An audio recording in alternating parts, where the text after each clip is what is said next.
Привет, мои дорогие друзья! Сегодня у нас день полива огорода золой, зольным раствором. Я уже начала его готовить, но продолжу вместе с вами. Мне нужно приготовить раствор на 100 литров воды. Как я его готовлю? У меня вот такие есть ведра, примерно по 20 литров.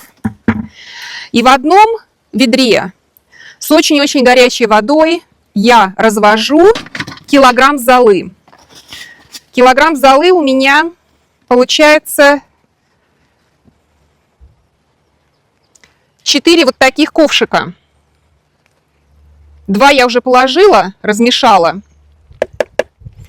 И еще положу 2. Неполных, без горки. Так, сейчас перемешиваем. Ну, вот я это делаю уже не первый раз. И полив у меня стоит по графику. Поливаю я уже в этом году 3-й раз. 1 раз в 10 дней я это делаю. Так, все перемешали. И теперь будем разбавлять эту горячую воду с золой. Я, кстати, не просеиваю. Вы видите, здесь угольки плавают, угли. Это тоже очень-очень хорошая органика для почвы. Я буду поливать прямо вот как есть. Просеивать ничего не буду. Так скажем, углерод. Он тоже необходим. И уголь, он обеззараживает, вы знаете, почву. Так, теперь мне нужно разбавить. Итак, у меня получился раствор 20 литров воды горячей на килограмм золы. Теперь мне нужно распределить эту золу на 5 таких ведер. И получается по 4 литра золы на каждое ведро. И потом добавляем просто воду и поливаем. Вообще лучше поливать, когда помидорчики ваши не холодные. Вы можете даже рукой вот потрогать помидоры, если они у вас прямо холодные-холодные, и вы начнете полив, то, мне кажется, растение еще как-то оно спит, не проснулось. Так, погнали.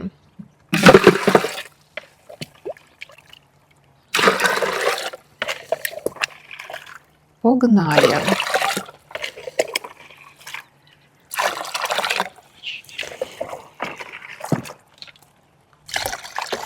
Так, ну вот получилось 5 таких ковшиков. Выливаем. И добавляем воду. Упс.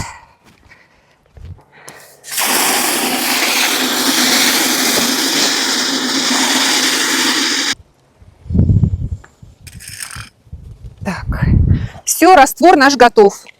Можно все поливать. Вот я каждый горшок буду поливать. А если мне не хватит, то я еще разведу.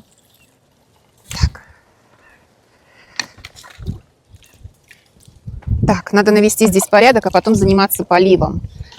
Так, уберем все ненужное.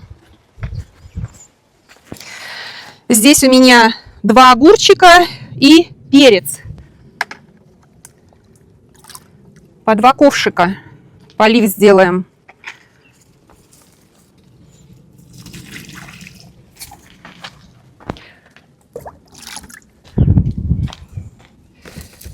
Приподнять и полить. Хорошо.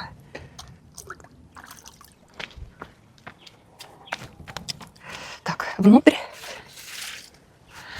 1 и 2.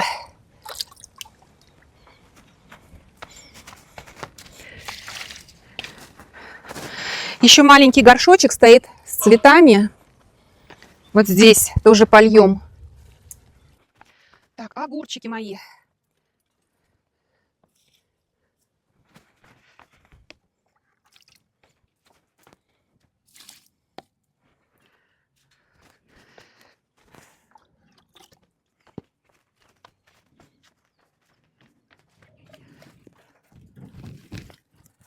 Так, скоро у нас будет урожай огурцов. Растут и цветут красиво. Сегодня, вот сейчас уже вечер, 6 часов вечера. Вчера, буквально вчера, я подсаживала еще 3 томата сюда. Купила супер сладкие томаты. Супер вкусные купила, у меня таких нет. Называется Brandy Wine. И еще одни, ну потом вам покажу, такие небольшие коктейльные томаты. Но, ребята, у них, когда я увидела, я всегда теперь читаю, когда покупаю саженцы, читаю, какой брикс у томатов. От безвкусных томатов я уже устала. И, короче говоря, у вот этих томатов коктейльных, которые я докупила, еще 2 штучки, они детерминантные, но у них брикс 10. А по всем характеристикам Brandy Wine помидоры, они должны быть очень и очень вкусные. Поэтому, и вот вчера я их досаживала и обнаружила, у меня тут огромное количество слизней ползает. Вчера как раз был автоматический полив, он у меня включен 1 раз в 3 дня. Ну, такой жары у нас сейчас пока не стоит, поэтому пока так. Муж попросила его я купить диатомитовая земля. По-моему, так называется. Диатомитовая земля. Короче говоря, это такая пудра, она натуральная, и она изготавливается из, вы можете в интернете найти, из каких-то там натуральных водорослей. Но когда они высыхают, они очень мелкие. И слизняки, когда на них заползают, они ранятся и теряют влагу потом, и таким образом погибают. Я-то на самом деле ее раньше использовала, даже не знала, что она от слизняков подходит. Это я уже потом вычитала. Вот. А так я использовала для комнатных растений, знаете, вот эти мелкие мошки, они меня достали внутри помещений. У меня там есть 4 горшка, но, видимо, я их залила, и появились мошки. Так вот, я ее раньше использовала. А теперь вот против слизняков буду использовать эту диатомитовую муку. У меня есть такое сито, но это не кухонное сито, я его использую только в огороде. И вот так. Сейчас рассеем везде.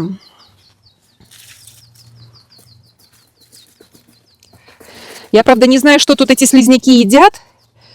На помидоры-то они не залезают. Но что-то в округе тут пытаются есть. Заодно хорошая профилактика от муравьев маленьких. Муравьи тоже это дело не любят. Потому что у меня вот эти черные муравьи, я вам рассказывала, они пытаются мои созревающие томаты подъесть. Прогрызают кожицу и внутрь залезают. И едят. Стала искать информацию в интернете, что за мелкие такие, уж больно мелкие муравьи, совсем мелкие. И именно прогрызают томаты. А там написано: нет, они питаются только тлей. Нифига подобного. Помидоры мои пожрали. Ладно, я буду продолжать. Мне нужно весь мой огород обсыпать. Вот так я все рассыпала. Поближе вам покажу упаковку. Значит, от кого избавляемся? От плохих насекомых. Cockroach — это у нас тараканы.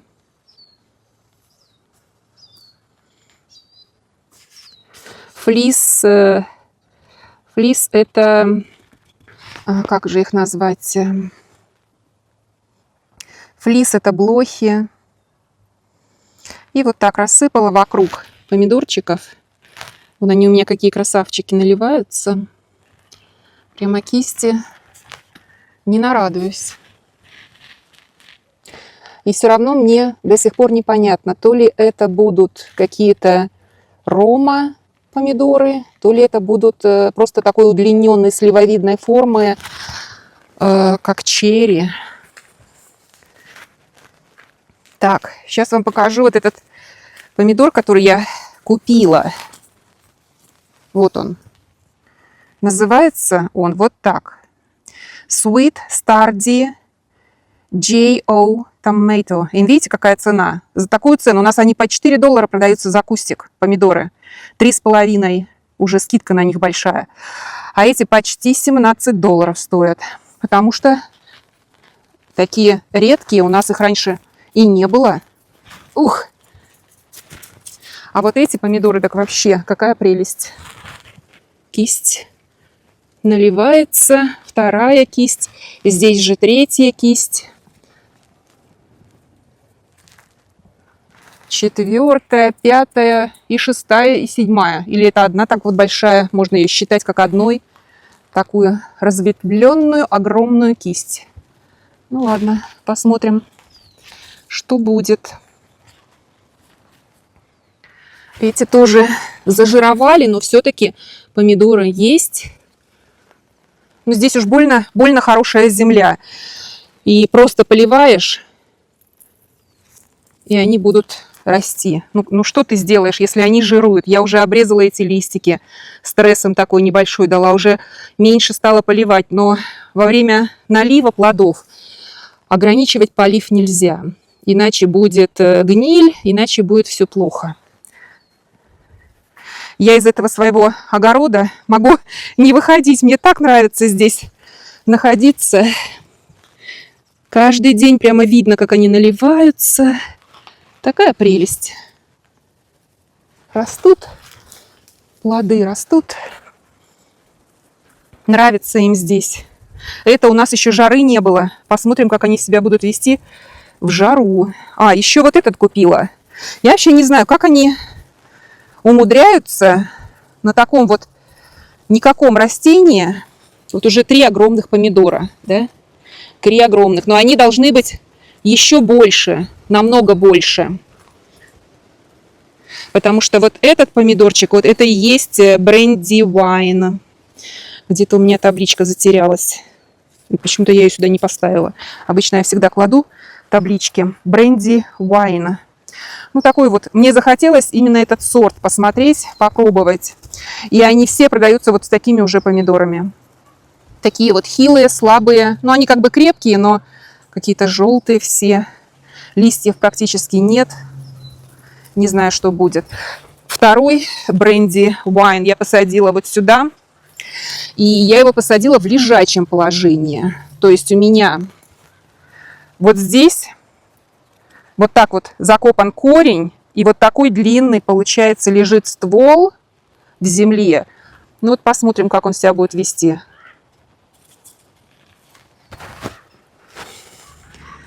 Только что поливала цветы и заметила, что в направлении вот этой глицинии проползла змея метровая. Но она такая была худенькая, но очень длинная. И змейка эта, я вот пытаюсь ее разглядеть. Куда он делся? Они обычно в горшки залезают. Лягушек ищут. Потому что там, где вода, там, естественно, у нас лягушки бывают. Но вот глазом пока уловить не могу. Он такой черненький, и у него это ужовая такая змея, как уж. И очень быстрый. Но у него не такие, не пятнышки желтые на голове, а вдоль всего тела с правой и с левой стороны идет желтая полоска. Так. Не вижу. Видела только, что он сюда пополз. Может быть, в горшок залез. Ну ладно, будем делать профилактику.